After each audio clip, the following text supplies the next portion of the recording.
All right. Welcome anyone. This is the workshop for Westlake's budget.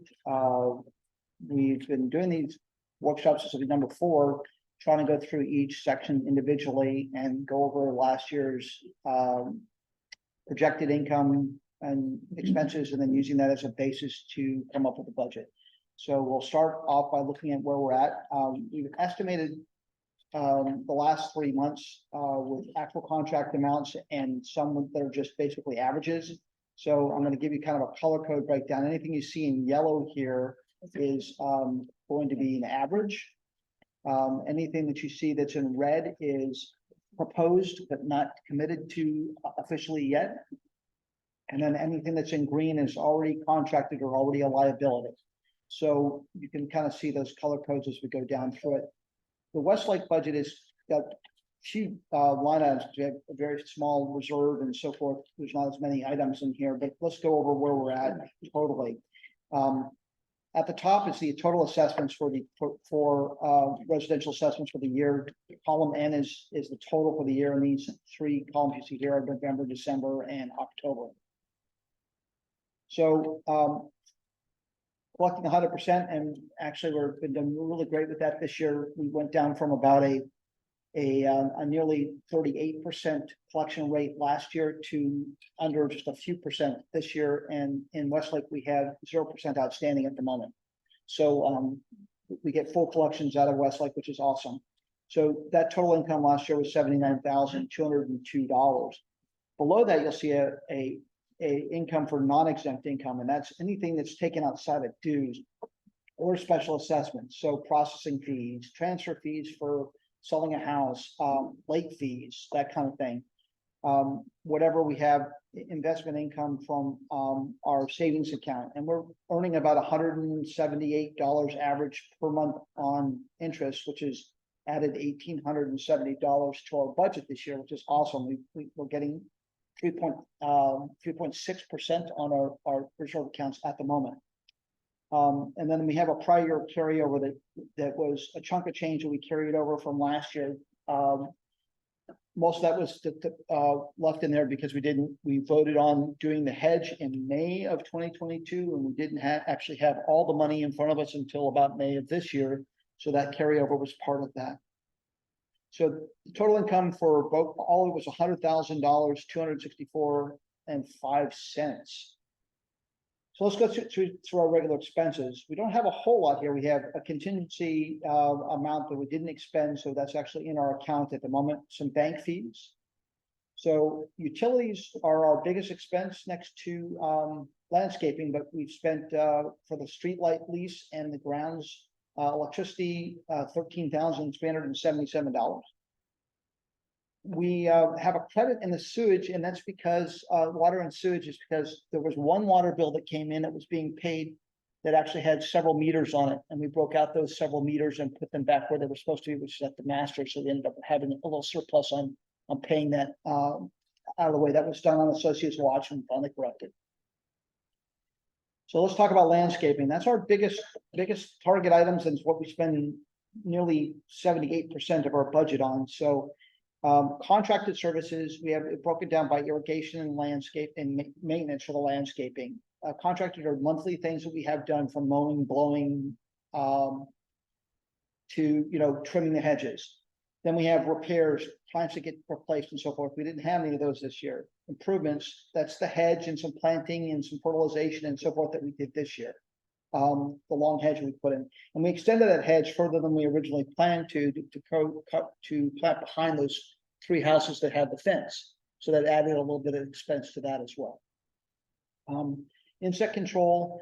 Previously, the landscaper was doing the irrigation, insect control, and the fertilization, irrigation maintenance all in one contract. We broke that out in May to be 3 separate companies. So True Green is doing our insect control, and Ballinger is doing our irrigation. So they get a monthly fee. We get actually the cycle that we do. We get chinch bugs once a year. We get lawn every other month on the odd months, and then we get trees and shrubs on the even months. And so it comes out to be that total amount of about $377 average per month, or $2,400. That number is not going up next year. They've actually stuck to the contract for the same number for 2023.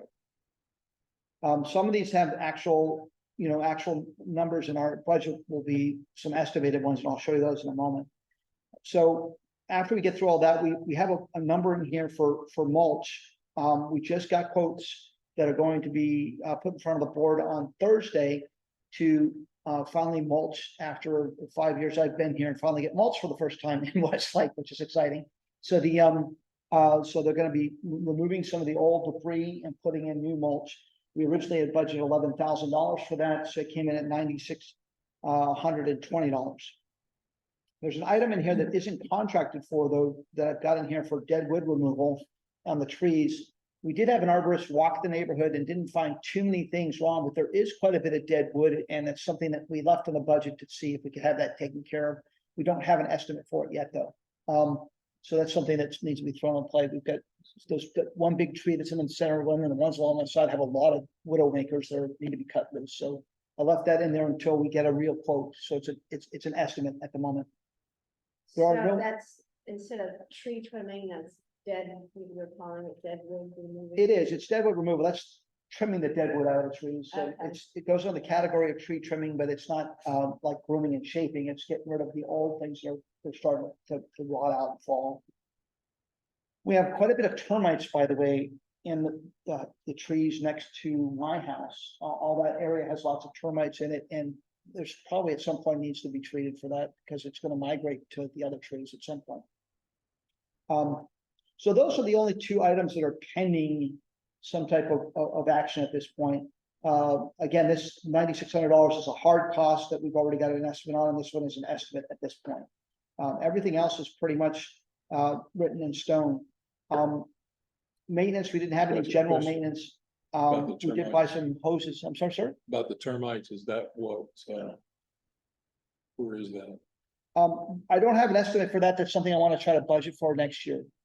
Because it's at the end of the year, and we probably should have some termite treatment in next year's budget. If there's money left over in the 10,000, after they come and say the deadwood's only going to be $3,000 or something, I would say yes, let's use it for termites. So does this not migrate into the homes? It can, it absolutely can. Is it something that we should move up in priority? It's in the priority. I just found out that we had the termite issue this week. When my termite inspector came to my house and said there's all kinds of termites over here, you probably should be aware of that. Mhm. So they want us to do some more coverage around our area to cover it, but yes, I think it's a priority item for sure. So Sean, on the copy that I have, 915, Yeah, you this- had, and I know you've updated this up sure. here. You had hints for, You're on the budget. This is last year's expenses. so this is last, this Yeah, is the, we're is still looking 2023. at, we're still looking at expenses. Okay. Yeah. My apologies. Yeah, and these are just things that are still slated in the budget from last year that haven't been spent, is what you're looking at here, so Okay, Okay. my apologies. no problem. So, Quick question on the termites, would that fall under insect control then? it would go in that category if we decided to move it in there, yeah. If we decided to put it for the ship. Is it worthwhile to get estimates on what it's gonna cost? Yeah, and that's exactly what Yeah. I'm recommending at this point, yeah. Absolutely. Well, as long as it's in The house is right Westlake. across from it, so I was gonna say, Westlake doesn't bother me with that, so that's. perfectly fine. It'll not bother you when we move into your house. I'm only a kid. So the inspection on the irrigation system each month is $300 flat. They come out and turn all the valves on, check the heads, and we'll replace heads and small repairs included in that $300, but major repairs, of course, they send us an estimate for. We have had no repairs this year on the new watch of Ballinger. So that covers the bulk of the landscaping comments. We last year we spent a little $73,000, 601 on landscaping and irrigation maintenance, which is, like I said, like 78% of our budget. So we did have some other maintenance, small issues. We bought some hoses to water the hedges down before the irrigation was done, so that's the 268 is. The $2,000 that's in here was miscellaneous for delivery charges of the hedges from Miami. That's what those were. And then, because we made non-exempt income, we have a little bit of tax involved here, not a whole lot, but $61.63 is of income taxes that will be paid here shortly in October. And then the reserve funding. So we funded $1,750 to general and $4,123 into the pavement fund. Last year we had a fence fund. The fence fund is gone and been rolled into these two funds because we removed the fence and put a hedge in. So that saved us some money overall for the reserve funding. Then the reserve study does not reflect the hedge because he knew it was being removed. So this is 100% funded for the schedule, and that same funding carries forward for 2023.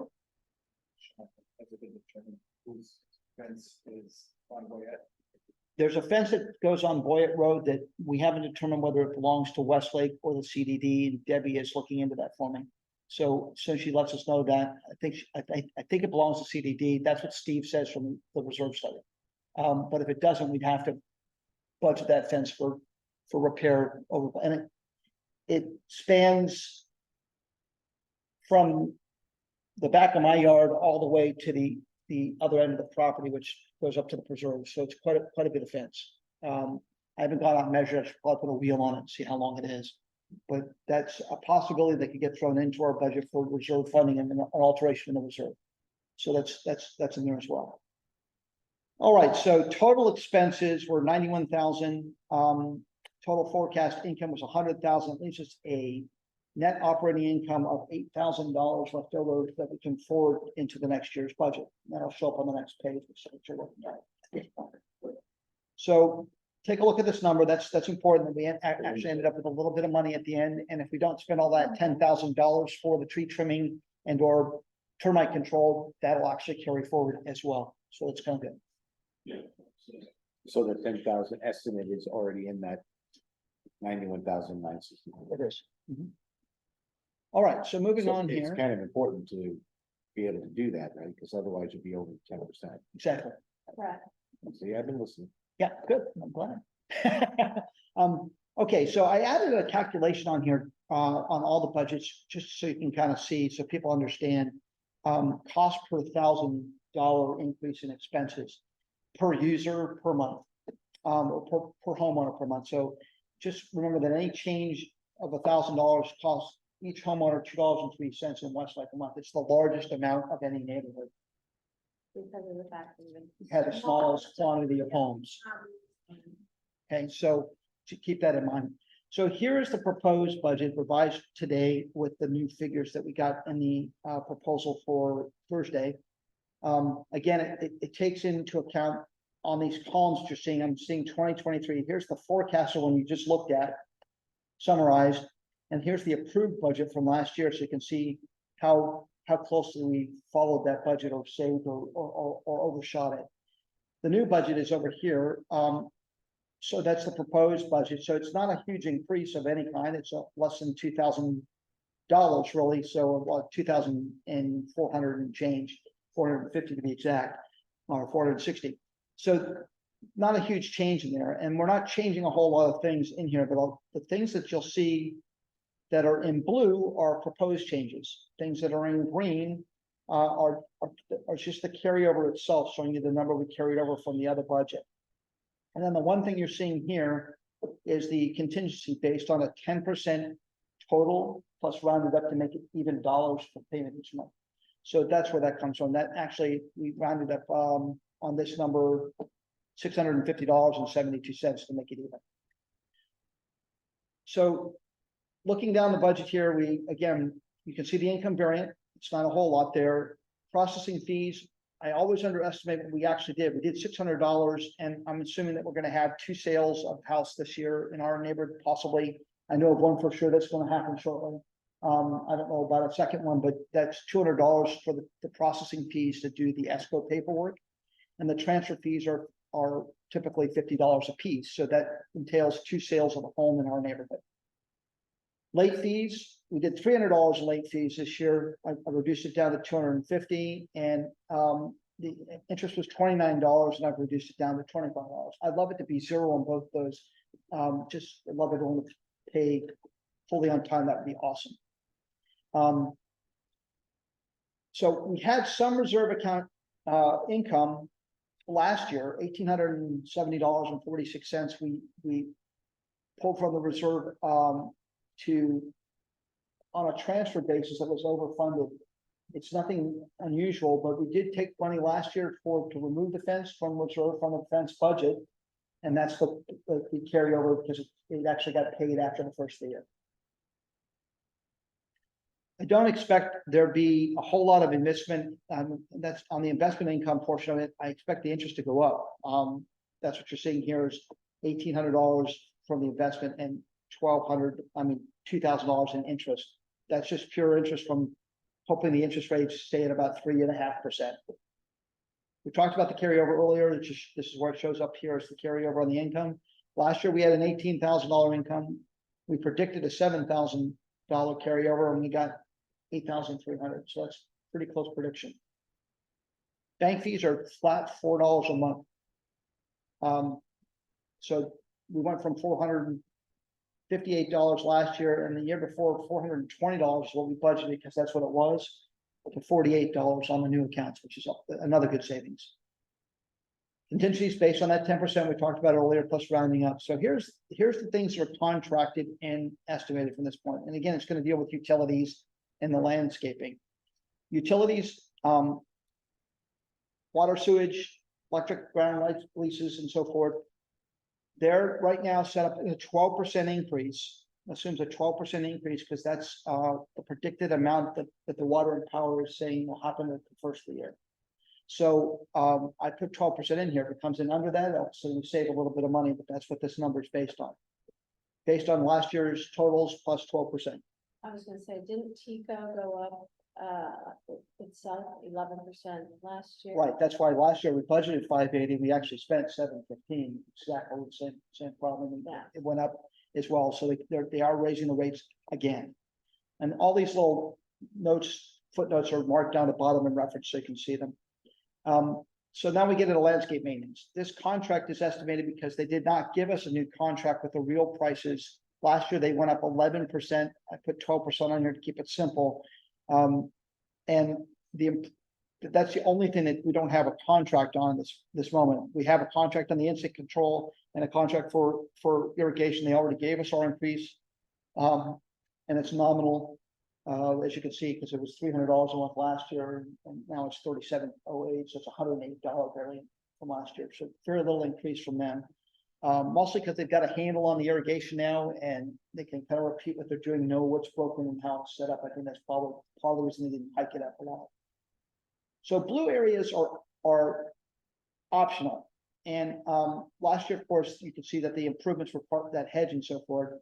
We had talked about doing island landscaping, adding some plants and so forth. And that number has been carried over from last year's budget into this one, just because that's what we had estimated it would be.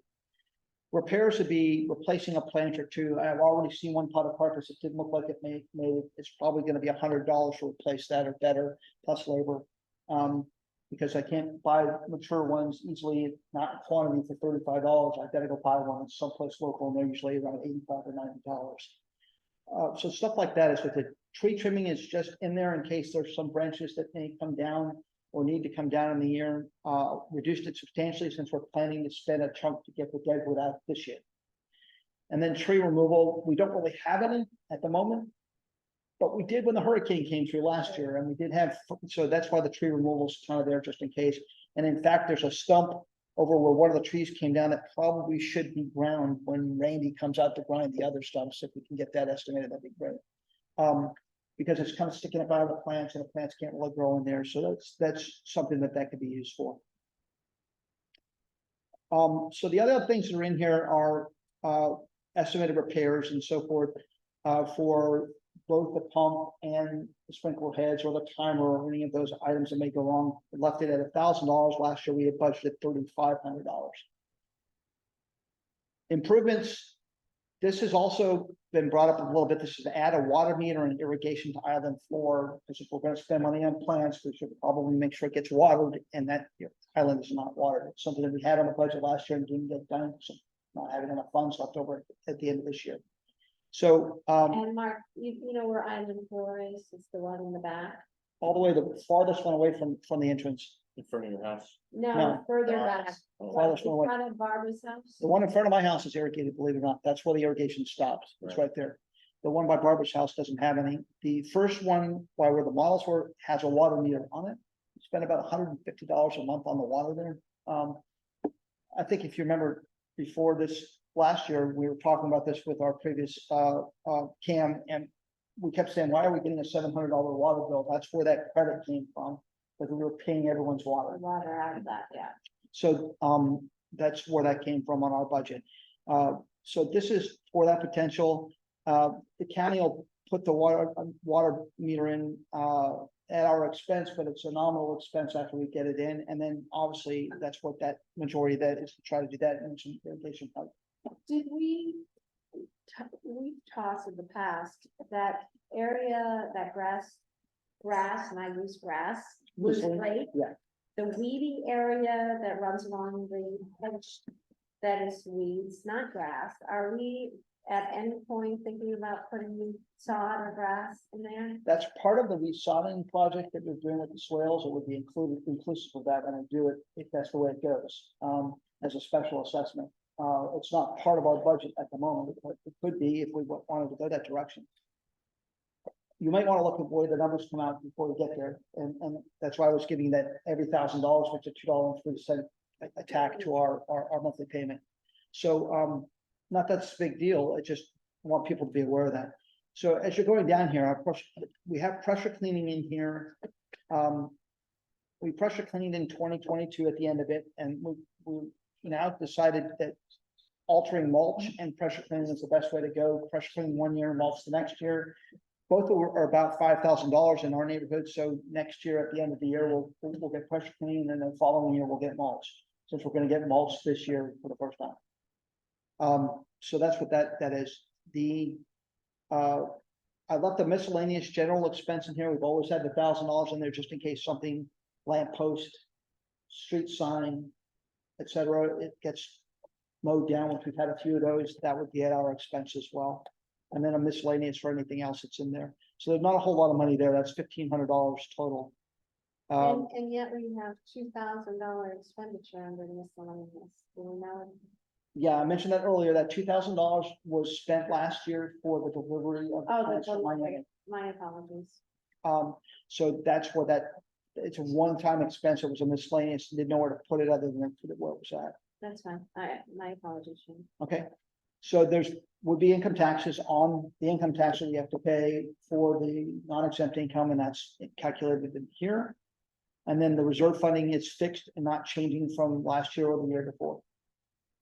It'll stay fixed. So the total expense is 94,000 as opposed to 91,000 that we spent this year. So a $3,000, less than $3,000 variant, almost $2,800. That makes an impact to the dues at $166 a month with a $5 increase. So if you go in and we decide we want to pay for sod in that area, I don't know how many cubic feet that is, but at $1.25 a square foot for that, which is what several people have quoted me in recent months, that would be 20 grand.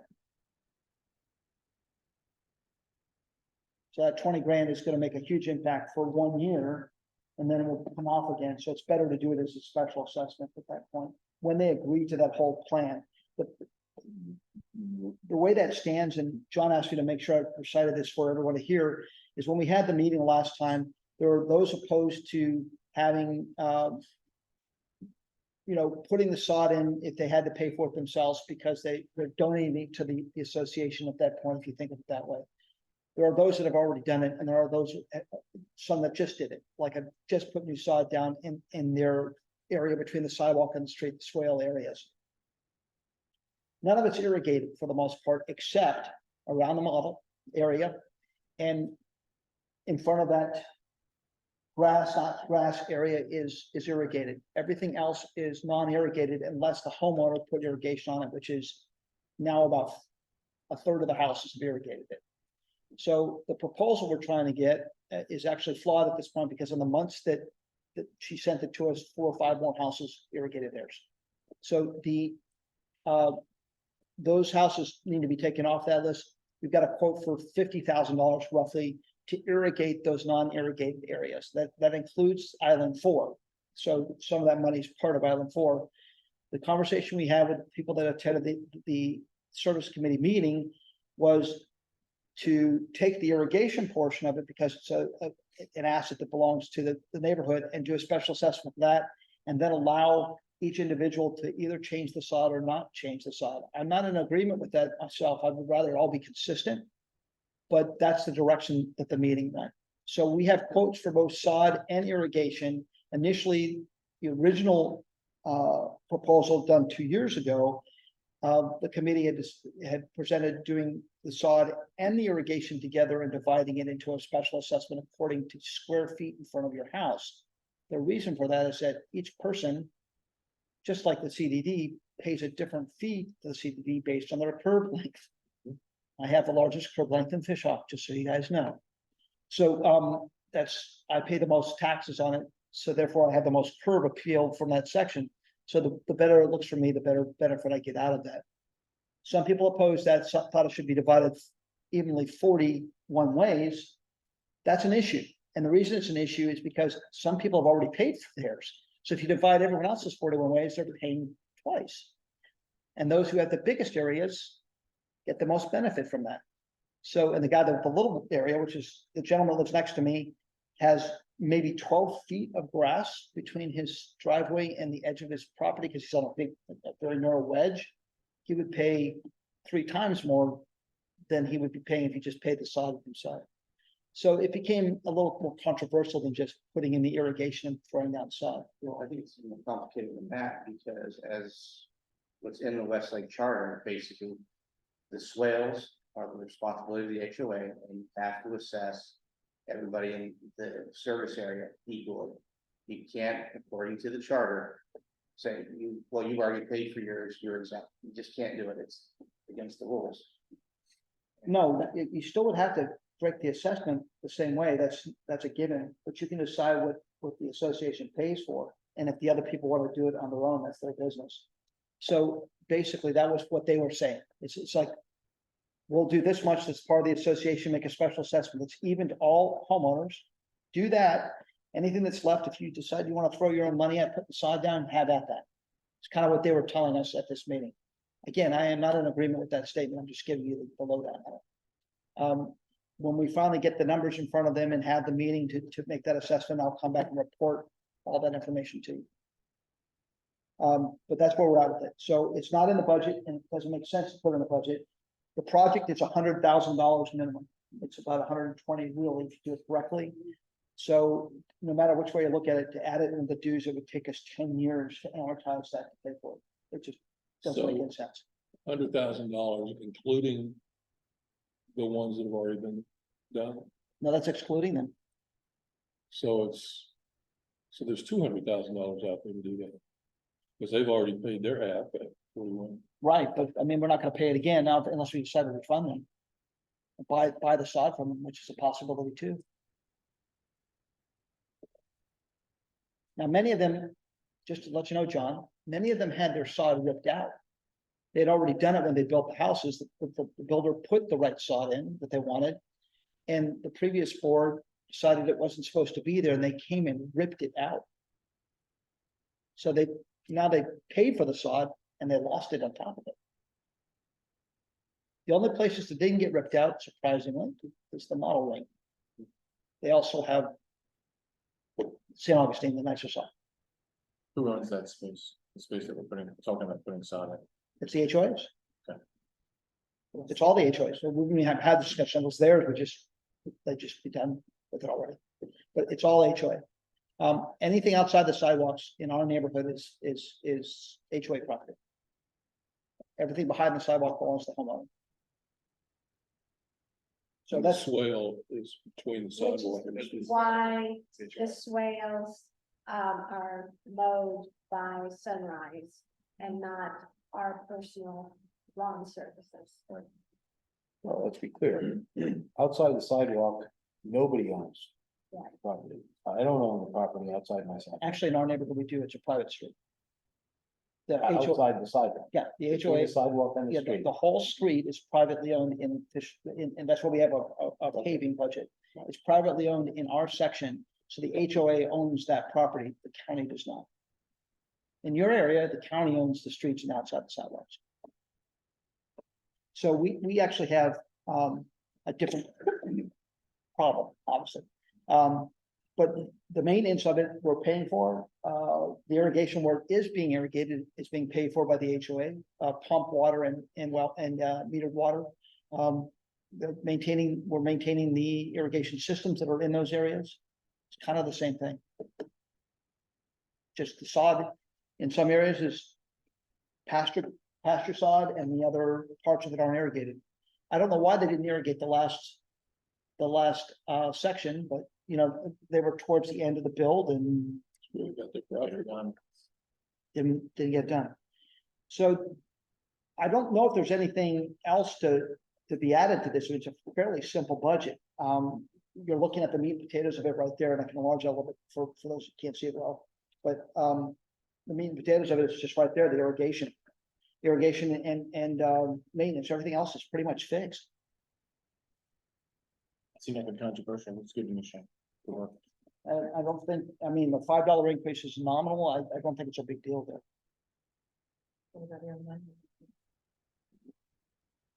There are, when this is published, there's footnotes at the bottom, and I do adjust it as we lock in contracts. I've been adjusting it all along, so it gets closer and closer. It actually was up $7 last time we looked at it. I think it's what it was, up $7. That's 6. 6. So now we're at 5 because we saved a little bit money on the $11,000 mulch. We saved about 220. 16% reduction. Yeah. So like I said, every $1,000 makes $2.03 impact.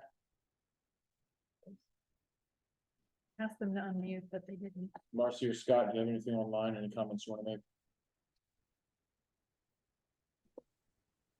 I do not. I'm just listening. Scott, you're still muted, by the way. I can see you're trying to talk.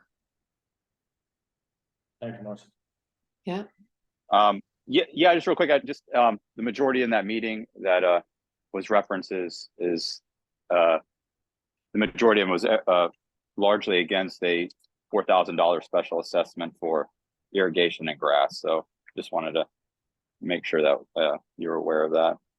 Agree. About 12 people representing 41 that night. So the we've had other comments from other meetings, but it'll be put in front of everybody for a vote at some point.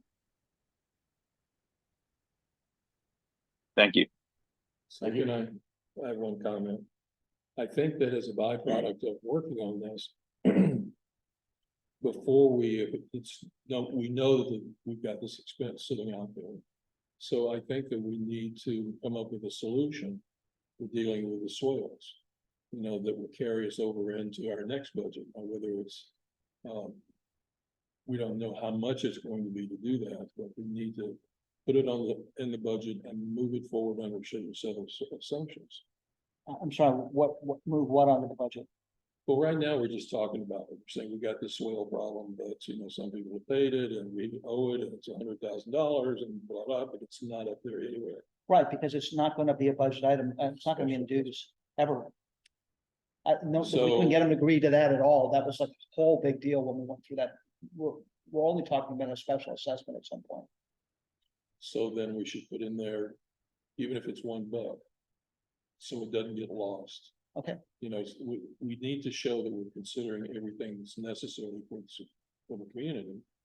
And if they don't want to do a special assessment now, and that's the only way we haven't been on by doing that, that's the information we need to know.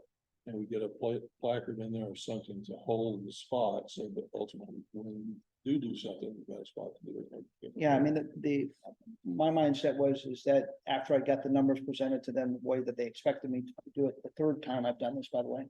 And when I do that we take the vote on what it, and then that'll give me a number to go with, because it's, every time we wait, the numbers change. So it gets difficult to, I can target it. I can tell you that I've had 3 sets of numbers in 2 years already on this. But the direction we took from the 12 that were at the last meeting was, we don't want to pay for the sod. And then we asked if they would consider the irrigation portion of it, because it's a smaller chunk, $50,000 to $1,000 a piece, as opposed to the possible $4,000 he was talking about.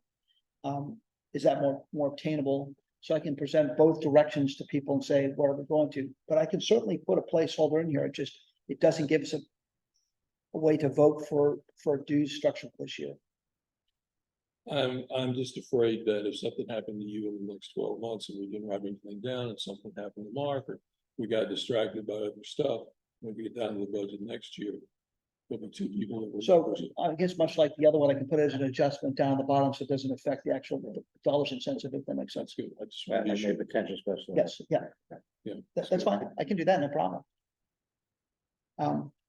Any other comments? A special assessment will be required to make any. Go ahead and that moves on with this year's budget. Sure, got it. And that way it's published and it's on it. I agree with that, John. No, that makes sense. Pretty good. Okay, that's all I've got for this. That's it. Alright. Thank you very much. Thank you, Sean. No problem. Within 10. So how many more of these budgets do we have? I lost